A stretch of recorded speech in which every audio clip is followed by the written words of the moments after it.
सोचो, तुम्हारी जिंदगी का सबसे बड़ा मौका है।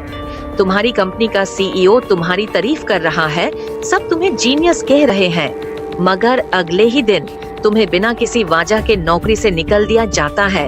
क्या तुम्हें पता है क्यों? क्योंकि तुमने एक ऐसी गलती कर दी जो हजारों लोग अपनी प्रोफेशनल लाइफ में करते हैं, मगर उन्हें समझ ही नहीं आता। आज हम बात करेंगे आर्थो लॉ ऑफ पावर की पहली और सबसे इम्पोर्टेंट लॉ पर, नेवर आउटशाइन द मास्टर। और अगर तुमने ये लॉ समझ लिया तो तुम अपनी जिंदगी और करियर दोनों को तबाह होने से बचा सकते हो। एक कहानी सुनो।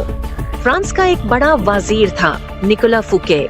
बहुत अमीर, बहुत इंटेलिजेंट और बहुत एम्बिशियस। जब फ्रांस का फाइनेंस मिनिस्टर मर गया, फुके ने सोचा कि अब वो इस पोजीशन को ले सकता है।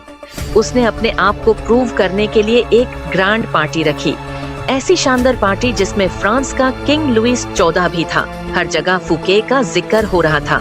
लोग कह रहे थे कि ये बंदा बहुत टैलेंटेड है, ये किंग से भी ज्यादा स्मार्ट लग रहा है। और फिर क्या हुआ? 2 दिन बाद फुके को गिरफ्तार कर लिया गया और उसकी जिंदगी जेल में खत्म हो गई। लेकिन सवाल ये है, किंग ने उसे क्यों गिरफ्तार करवाया? क्योंकि फुकेट ने एक बड़ी गलती की थी। उसने अपने मास्टर को आउटशाइन कर दिया। किंग लुईस को महसूस हुआ कि ये बंदा उसे ज्यादा स्मार्ट और पावरफुल लग रहा है। और जब आप किसी पावरफुल शख्स को इनसिक्योर फील करवाते हो तो वो तुम्हें खत्म कर देता है। अब सोचो, तुम्हारी ऑफिस में एक बॉस है। तुमने एक ऐसा प्रोजेक्ट कंप्लीट किया जो सबसे बेहतरीन है, सब तारीफ कर रहे हैं, मगर बॉस सिर्फ एक चीज महसूस कर रहा है, तुम उससे ज्यादा इंटेलिजेंट और केपेबल लग रहे हो। और जब ऐसा होता है, बॉस तुम्हारी तरक्की रोक सकता है, तुम्हें साइडलाइन कर सकता है या तुम्हें बिल्कुल ही सिस्टम से निकाल सकता है।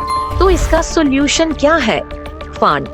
अपने बॉस या मास्टर को हमेशा सुपीरियर महसूस करवाओ। अगर तुम किसी पावरफुल इंसान के सामने हो तो उसको डायरेक्टली चैलेंज मत करो।